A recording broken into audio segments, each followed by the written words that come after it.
Assalamualaikum warahmatullahi wabarakatuh. Selamat datang teman-teman di dunia yang gelap dan misterius.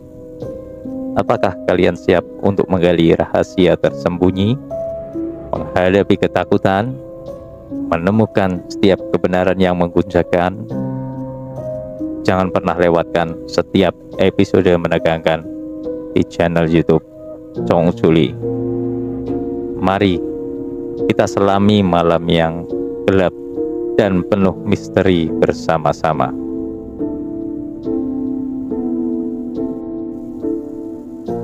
Kali ini saya akan menceritakan sebuah cerita kisah tentang 7 hari.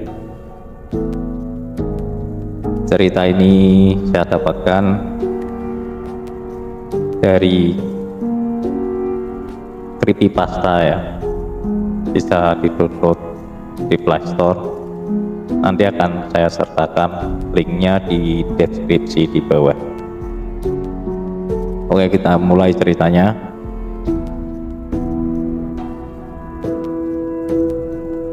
Yadi, seorang supir angkutan umum minibus yang melayani rute kota M ke kota S dan sebaliknya.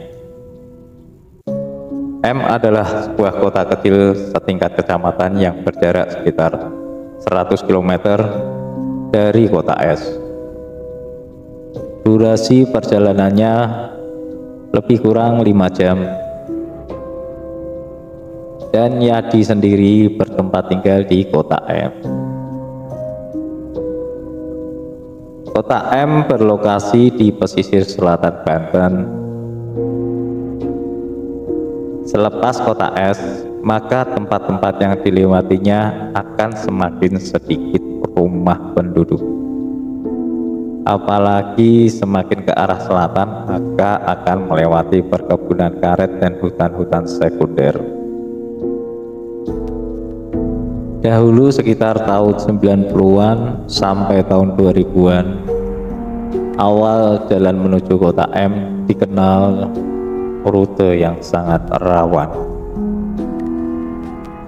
Sering terjadi pembegalan pada malam hari yang mengincar kendaraan yang melintas, terlebih kendaraan berplat nomor di luar provinsi Banten.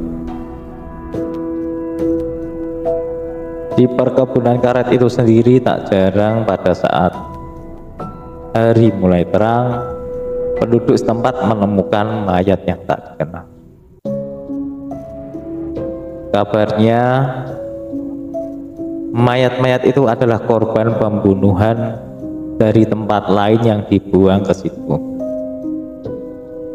Korban tabrak lari atau korban pembegalan. Saat itu kondisinya sudah jauh lebih aman. Meskipun perkebunan sawit dan hutan-hutan sekunder masih tetap ada, namun tetap saja orang merasa segan jika harus melewati jalan itu di malam hari, apalagi di atas pukul 9 malam. Karena bagaimanapun melewati kebun dan hutan, apalagi pada malam hari, bagi sebagian orang adalah hal yang sangat menakutkan.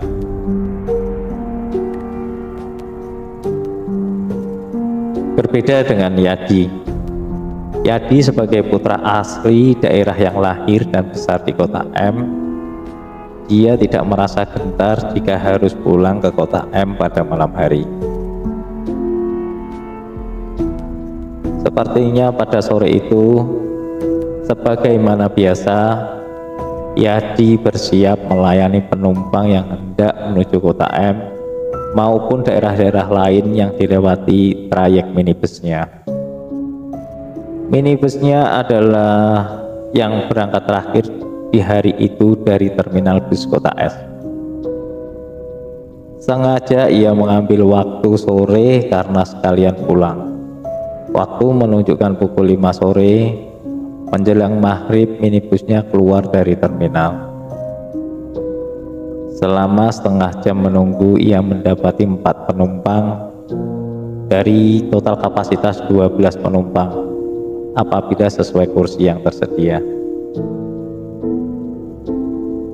Sampai di kota P, minibusnya kembali memasuki terminal untuk transit dan mengangkut penumpang lain yang hendak ke kota M.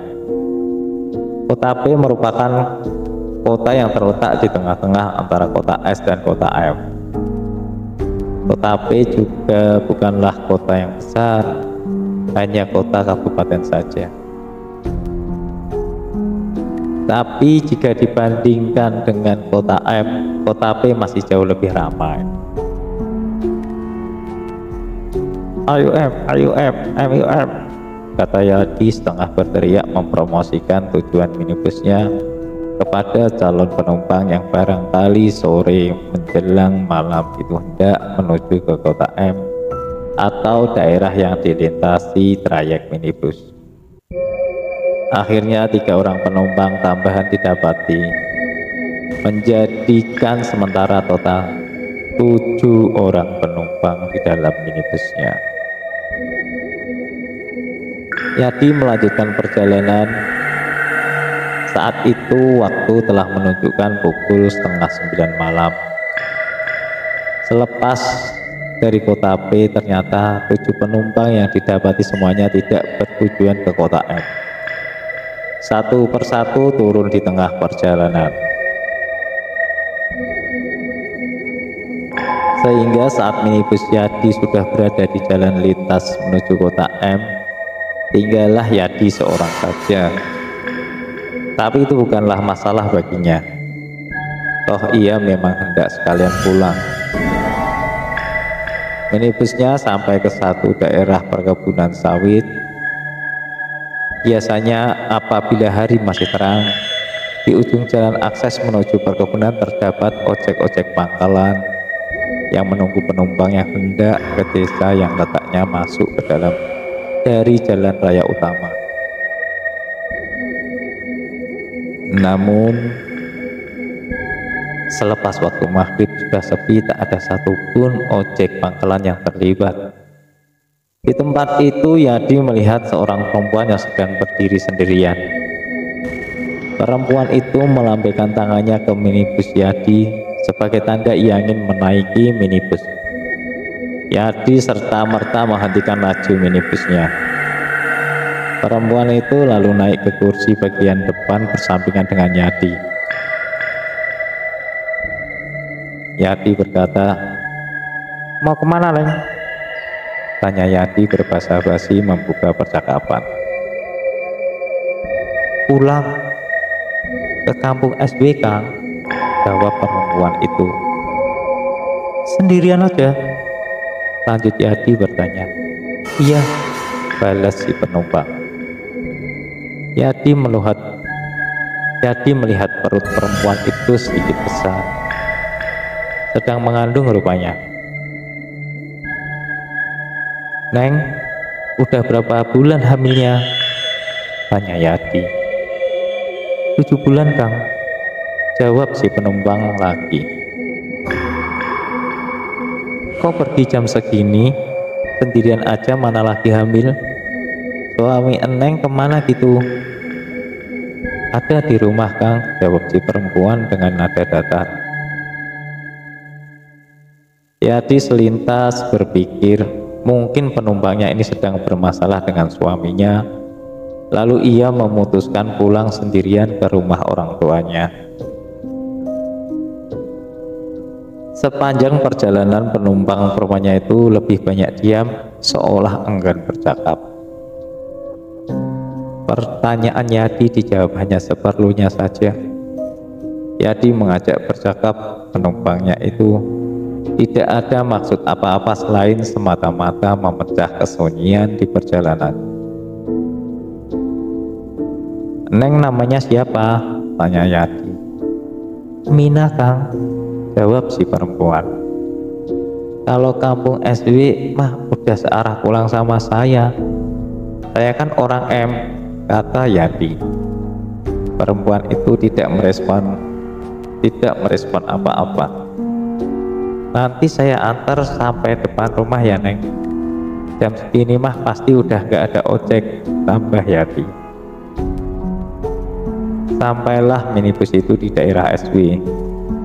Sebagaimana janji Yadi, ia bermaksud hendak mengantar penumpangnya itu sampai di depan rumah. Ternyata lokasi rumah cukup jauh masuk dari jalan raya. Tidak banyak rumah penduduk yang ditemui. Lebih didominasi kebun yang ditanami pohon jenjeng. Yang mana rumahnya, Neng? Tanya Yadi. Itu Kang, yang rumah cat biru, jawab si penumpang. Minibus berhenti di depan rumah pagar dimaksud. Berapa ongkosnya Kang? Tanya si penumpang. Udah nggak apa-apa, nggak usah. Yadi merasa iba kepada penumpangnya sehingga menggratiskan ongkosnya. Setelah mengucap terima kasih, perempuan itu membuka pintu minibus dan turun perlahan. Ia masuk ke dalam rumah tanpa menoleh-noleh lagi. Yadi melihat-lihat sekeliling rumah perempuan penumpangnya itu. Ia melihat bendera kuning terpasang. Oh, ada keluarga yang meninggal, makanya dia pulang, kata Yadi membatin. Yadi lalu mutar balik minibusnya menuju ke arah jalan raya. Setiba di jalan raya tidak jauh dari belokan menuju kampung rumah si penumpang, Yadi menghentikan minibusnya di sebuah warung yang masih buka dengan maksud hendak membeli rokok. Pemilik toko yang melihat minibus Yadi keluar dari arah perkampungan menanyakan dari mana Yadi barusan. Dijawab oleh Yadi baru mengantar penumpang perempuan sampai ke depan rumahnya. Habis nggak tega Pak, perempuan sendirian, udah jam segini, mana lagi hamil, papar Yadi. Gimana turunnya? Tanya si bapak pemilik warung. Itu Pak, dekat kebun jenjeng yang rumahnya cat biru, terang Yadi. Nama si enengnya Mina katanya, sambungnya. Siapa?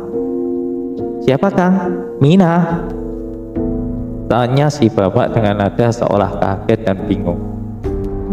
Iya, Mina. Kenapa gitu Pak? Tanya Yadi. Gak salah Kang, orangnya lagi hamil. Tanya si bapak seolah butuh penegasan. Iya, kan saya bilang juga lagi hamil tadi, terang Yadi. Astagfirullah Kang, Neng Mina mah udah meninggal. Ini udah 7 harinya. Barusan habis sholat maghrib orang-orang tahlilan di rumahnya, terang si bapak. Mendengar paparan si bapak, pemilik toko Yadi terdiam. Wajahnya terlihat pucat dan bibirnya gemetaran seperti ingin mengucapkan sesuatu, namun tak mampu dikeluarkan. 7 hari lalu di perkampungan pekerja kabun sawit, seorang perempuan muda dalam kondisi hamil ditemukan meninggal dunia di kamar mandi oleh suaminya. Ia terpleset jatuh dan tidak sempat tertolong. Saat kejadian, suaminya sedang bekerja di kebun sawit. Perempuan itu bernama Mina.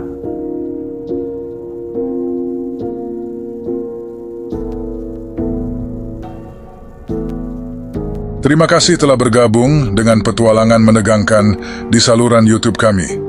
Namun ini hanyalah awal dari banyak petualangan yang menunggu di depan. Kami sangat bersemangat untuk menghadirkan lebih banyak cerita seru, penemuan misterius, dan momen-momen tak terlupakan yang akan membuat bulu kuduk kamu merinding. Jangan lupa untuk memberitahu kami pendapat kamu tentang video ini di kolom komentar, dan jika kamu memiliki saran atau cerita menarik, bisa menghubungi kami melalui email.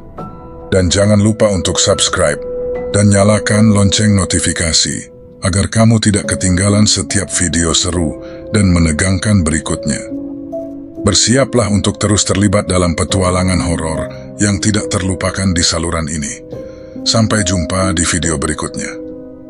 Tetap waspada karena dunia misteri selalu penuh dengan kejutan yang menanti. Selamat malam dan hati-hati. Jangan pernah berjalan sendirian di malam hari. Siapa tahu ada yang mengikutimu dari belakang.